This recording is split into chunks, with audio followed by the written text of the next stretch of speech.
Hey, welcome to the channel. Before we start the video, I just wanted to give you a heads up to go over to Instagram and check out my new page. It's called Roverwood. Roverwood, one word and a underscore. That is going to be the new Instagram and promotional account for the cabin. We're going to make it into an Airbnb. It's a Rover themed place in the mountains of the Blue Ridge.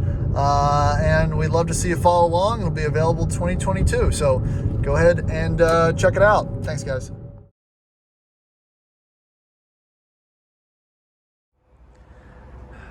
You know, if someone told me 3 years ago that the current lineup that you see in front of you would be a grouping of cars that I would own, I'd probably believe you. But there's been some changes. If you would have told me 2 or 3 years ago that my driveway would contain two mid-2000 Land Rovers and or Range Rovers, I think you were crazy. But here they are. This is a 2006 Land Rover L322.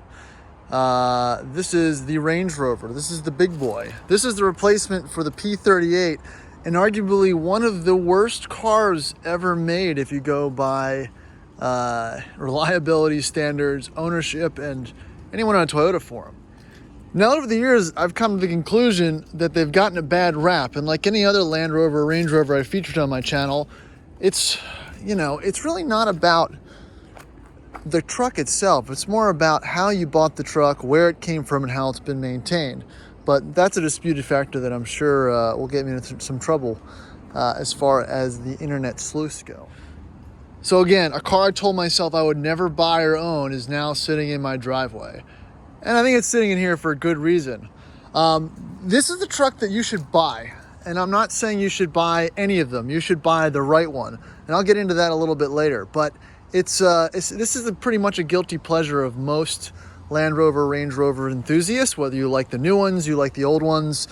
This was a very pleasing design that came after the L322, after the PT.II. It was first introduced in 2003, I believe, and received pretty good marks and reviews. At the time of 2003, due to the partnership with Land Rover, Range Rover, and BMW, those particular models, all the way up to 2006, featured a BMW-derived 4.4-liter V8 and drivetrain, including switchgear. But in 2006, which is what this one is, it switched, just like the LR3, to the Jaguar-derived 4.4 V8 with slightly less reliability issues, thus making it the correct one to buy, 2006 and up L322, if you're looking to potentially make the purchase.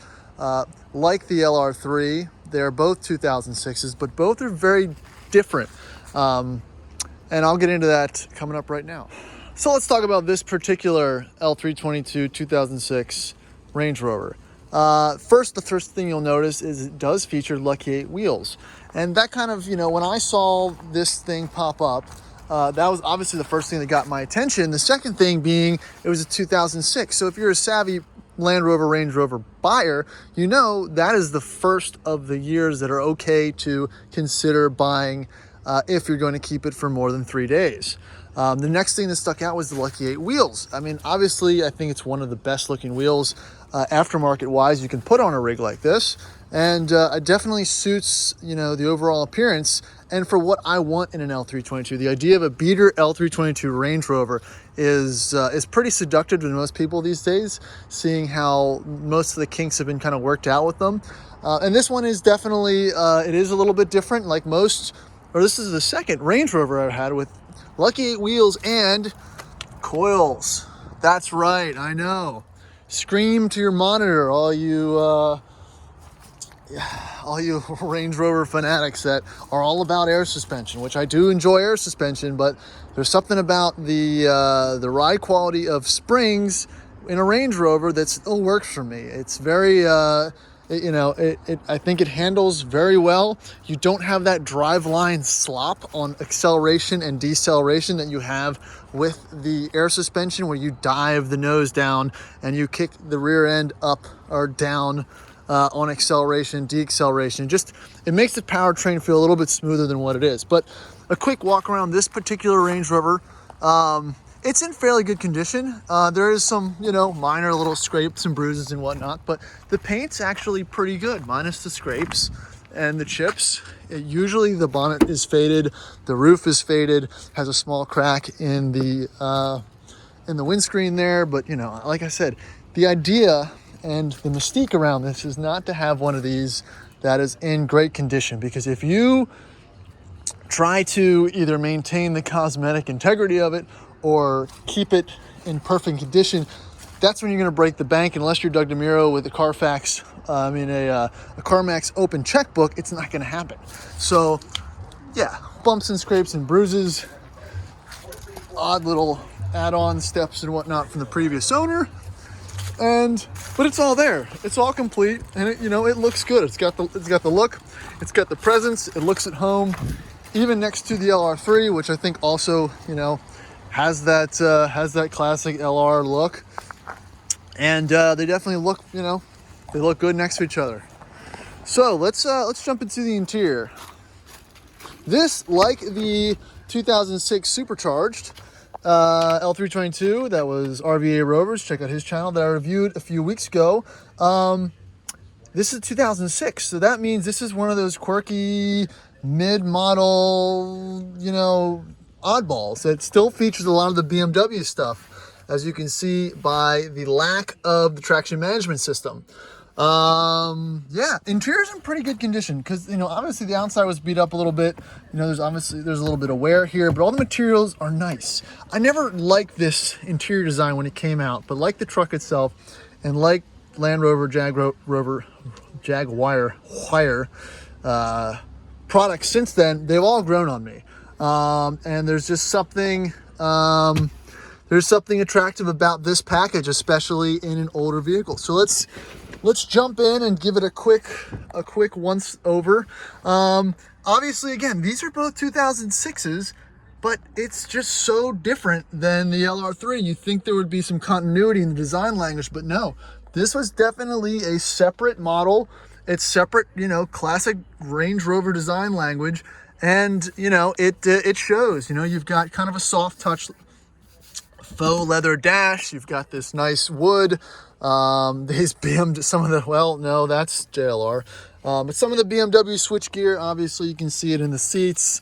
And it's got this soft rubber coating stuff that peels off, and I hate, but it's just period. It's just what it is. Unfortunately, I've got a crack in the clock, which does work, but is pretty interesting. These are obviously BMW-esque. A lot of the switchgear here, of course, it's an L322, so your key slot is right in there, which is neat. It's got this older key too. It's crazy because the LR3 key looks nice and square and modern and has the flip out and everything, but the same year Range Rover does it. Again, it's all the slight subtle differences. Heated seats, obviously standard. You have this odd swing out cup holder thing in the middle there, a classic e-brake, which is nice. A really great steering wheel, which I kind of prefer to the LR3. But again, even that's different. The differences are subtle, but they're there. Heated steering wheel. This is the cruise control off and on. Again, odd, but all the creature comfort stuff you want above and beyond. Even in the back seat, it is very different from the LR3. You've got this BMW kind of looking carpeting. You have heated seats, and this center console folds down and pops up with cup holders. Again, very different than the LR3, and I'm harping that because I've spent a lot of time in the LR3 recently, and I've really gotten to know that vehicle and kind of enjoy, how it's put together and how it runs. So let's check out the back. Look, the little rubber button's missing, but this is I like the color, and even this kind of dark green cloth is pretty cool as well. This one came with the Yakima crossbars, which is pretty nice. I'm a big fan of the look of an SUV with crossbars on it, and it makes it pretty useful for hauling stuff around and putting bars up. So pretty standard stuff back here, first aid kit, manuals, CDs, jump pack, interesting. Of course, it came with it. Well, that's a lucky bonus. You've got your trailer hitch set up and whatnot here as well. What else? Put this back. Oh, extra. These are the original wheel lugs, which is nice. Little compartments. Tow strap. I guess the guy was going for some type of light overlanding build, which is interesting to say the least. But hey, you know, everyone's got their thing, and I'm kind of into it with these kind of cheaper older Rovers. Let's see if there's any surprises under here. Nope. You've got your full-size original spare. All the toolkit is complete and intact as well, which is pretty good. Looks like you've got the the ski slide out, which is interesting. I don't think the LR3 has that either, but yeah, definitely a decent size boot, but not as big as the LR3. These seats fold down. Still a lot of room, but you don't have that squared off back. It just provides a little bit more storage space, which, you know, recently I've needed, so it's something I've come to appreciate. All right, to the back.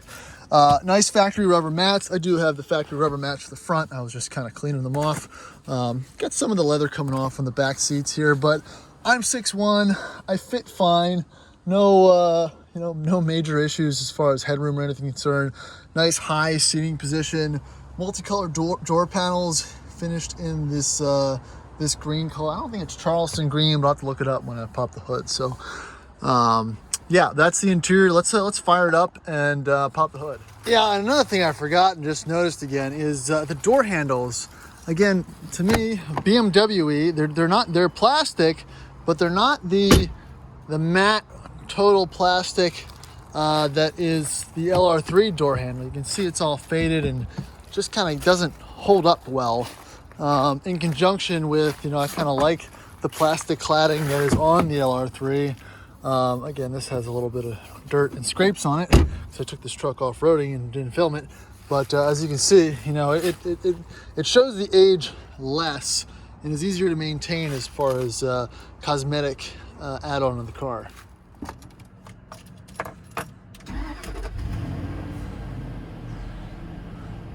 So like all the other 4.4s, fires right up. And I actually didn't talk too much about the infotainment screen, so I haven't really messed with it all that much. It is fairly clear. I feel like the screen is slightly higher quality than the LR3, which I'm probably wrong about, but who knows? It's reading 17.3 mpg, which is pretty impressive, but a lot of these older trucks probably get better mileage than most people really give them credit for, especially on pretty standard height tires. And the meaty Coopers I have on the LR3 are super heavy, and these steel wheels are pretty heavy as well, and I'm sure that kind of contributes to the lack of miles per gallon. Frank, what are you doing, man? That I kind of consistently get, at least on the highway. You just break that off? Oh, come on, man. Same thing. Back to the screen though. So again, this looks all the same. Nothing new there. Home screen. You've got the integrated phone button, audio and video. That's a little bit different. 4x4 info really looks about the same. There's your trip information that can be reset. So again, you just have a couple more hard buttons. It is a touch screen as well, which is nice. And again, you got a couple hard buttons for the navigation as well. Not that you'd ever use this, but it's interesting. Sometimes off-road, you use it every once in a while. I think the LR3 does not have the audio option, but it works. It's semi-clear. It's fine. No one's mad about it. And let's see how she sounds. All right, into the power barn. Here is your JLR derived 4.4, smoothly humming away like they all seem to do. Just like the LR3, there's very few of these British vehicles that appeal to me in the sense that the drivetrain is usually the best part of them. And that is kind of the key thing to remember about these 2006 and up L322s and 2005, 6, 7, 8, whatever LR3s. The supercharged ones, they're not as scary. They are pretty scary. It's hit or miss, but this is a pretty proven drivetrain. Almost no major engine problems. Transmissions seem to have issues between 150 and 230,000 miles. They've got a wonky pan that really has issues when you go to either change the fluid or swap out the pan itself. But you can buy a Lucky 8 replacement, and it makes the process a lot easier. Yeah, and it makes the process easier as far as the filter fluid change. But if you're looking to get into one of these trucks, these two models specifically, I would steer you towards if you're making the bad decision to get into a Land Rover or a Range Rover to begin with. But again, we've done nothing to this yet. I haven't even looked at it on a lift or anything, but it's running fine. Coolant's the right color. These are. I'm not going to say they're bulletproof, but I'm gonna say they're bulletproof. They're good. It's a good motor, and I don't say that lightly. So. Yeah, so that's the walk around. So let's take it on the road and see how different it is.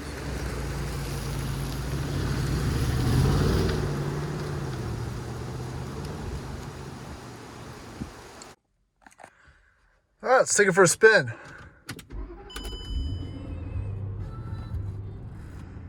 Turn that down. Got a couple error codes, coolant message, blah blah blah. I've replaced a couple bulbs, small stuff. Tire pressure monitor is on because the wheels didn't have the TPMS swapped over. But other than that, it runs fine. It probably could use an alignment. It's got 163,000 miles, starts right up, and that's really, I'm not saying it's all you can ask for it from the truck like this, but it all seems to be in pretty decent condition. I wiped the seats down. Nothing major. It is kind of odd having the dead air suspension buttons, but let's move it down the road here and check out the low range. Make sure that's going to engage properly. Shifts into gear smooth instantly. That's really what you want to feel. Oh, there's the trash guys. Pick a different one. All right, backup camera. Now again, that's one of the features that you don't get on the LR3 that is in the L322. Again, it's old, it's antiquated, but it's not useful. So it's not something that I wish I didn't have. So let's spin over here, pop down this alleyway, and again, my biggest takeaway was for these as well, especially the trucks on coils, is they seem way nimbler, I guess is the word, than the air suspension trucks. Yes, air suspension is great and smooth, and it's fine for going off-road. The adjustability is very convenient, but for just around town, I prefer coils. So let's pop this into neutral, hit the low range. It's illuminated, we're good to go. Pop it in drive, and make sure it shifts through the low range properly. Not a lot of people use low range. These Rover systems, the electronic engagement for low range is fairly quick, and it should engage quickly, and it does, which is great. No major whining from the transfer cases or any of the diffs or anything like that, which is good. Again, never really had any issues with these platforms with the low range, but if you don't use it, you lose it, and I don't think a lot of these users and owners used it in the past. So, it's always something you want to check. All right, let's get it out. High range selected. It's good. It also indicates what's going on as well. Change this, see what we're looking at. Mode wise and take off. But again, I guess my rant for coils versus air suspension is, around town, I do like the truck on coil suspension. I feel like there is a lack of drivetrain, and I guess I'm struggling for the words to describe it. With the air suspension on takeoff and braking, the truck there's excess movement that take away from acceleration and braking with the air suspension. It's not super taut.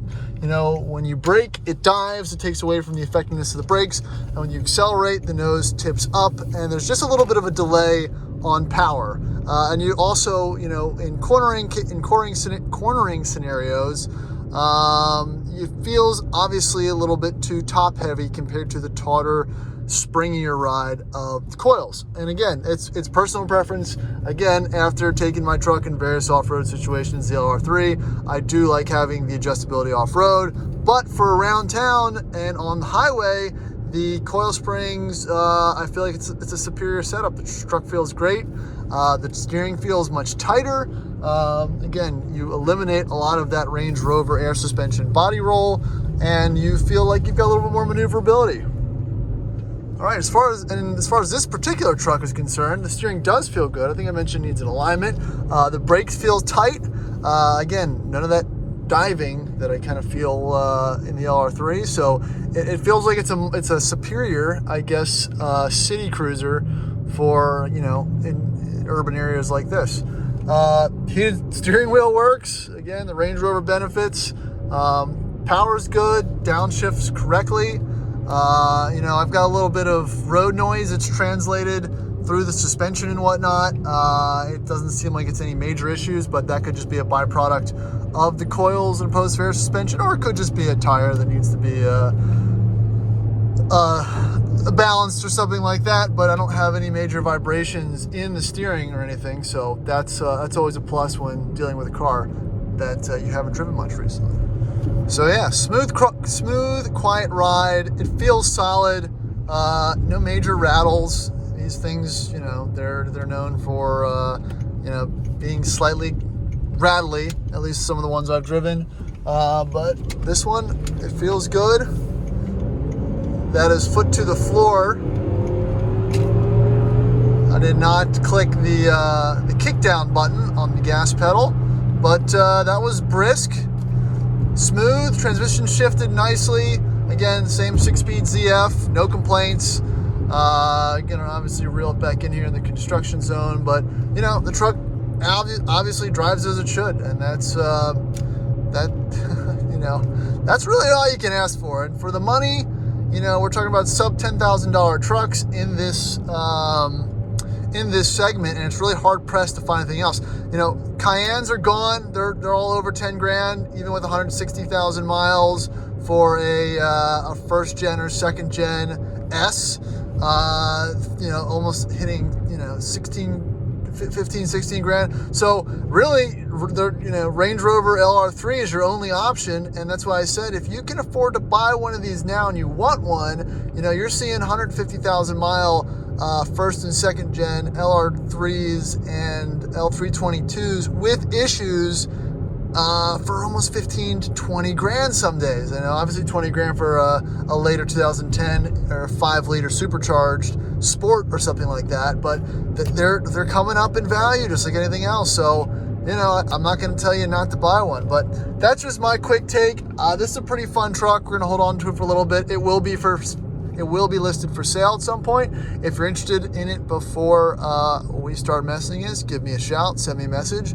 And yeah, that's my L322. Feel free to check out the rest of my channels. I reviewed a 2006 supercharged version of the Range Rover L322. And please subscribe. It really helps me out and keeps me making videos. So that's all I got for this one, guys. See you in the next one.